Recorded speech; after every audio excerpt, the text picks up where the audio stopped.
Did any students personally come up to you and start like asking you or asking for your opinion? Like, Oh, of course. how was it? How Of was course.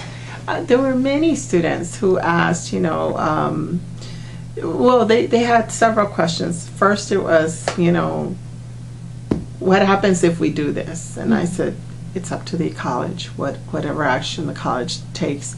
And they didn't tell me exactly what they were going to do. They just said, what happens if we do A? What happens if we do B? What happens if we do C?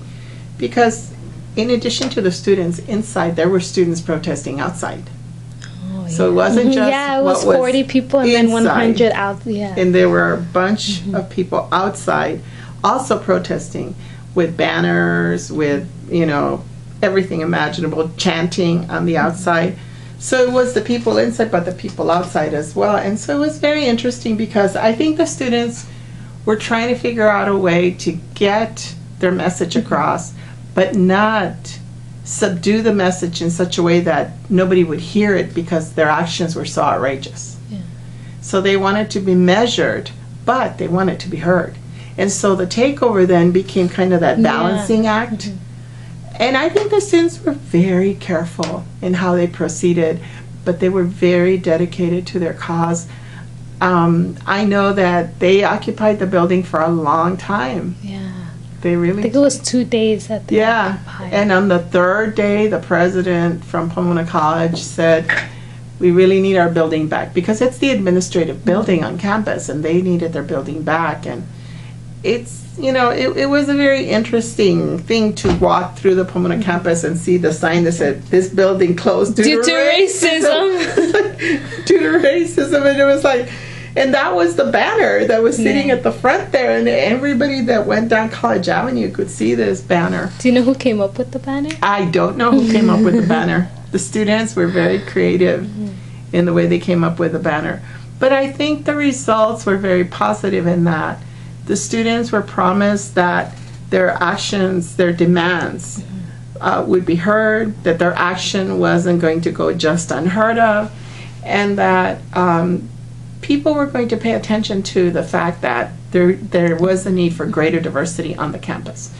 And so I think what happens is then you have faculty trying to negotiate the release of the building with students.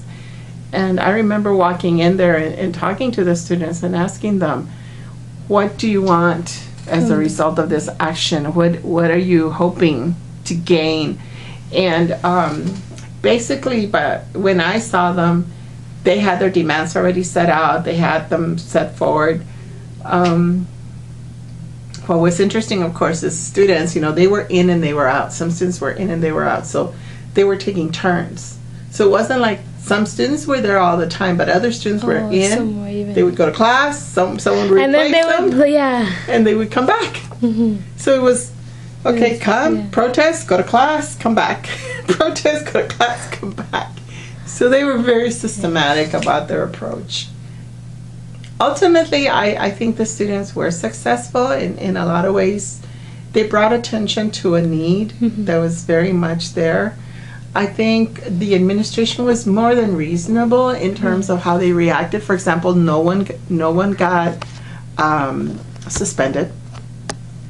No one was. Oh, it was. Yeah, no one was suspended. None of the students were suspended. No one had to face any judicial court action from taking over the building. Were police there? The police came, checked it out, and left. Oh.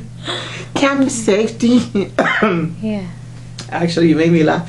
Campus safety is actually the one that was around all the time because they wanted to make sure that the building was safe because clearly in the evening the building was not locked. So what they did is they were there all the time just to make sure that everyone was safe because you can't have students just not be safe.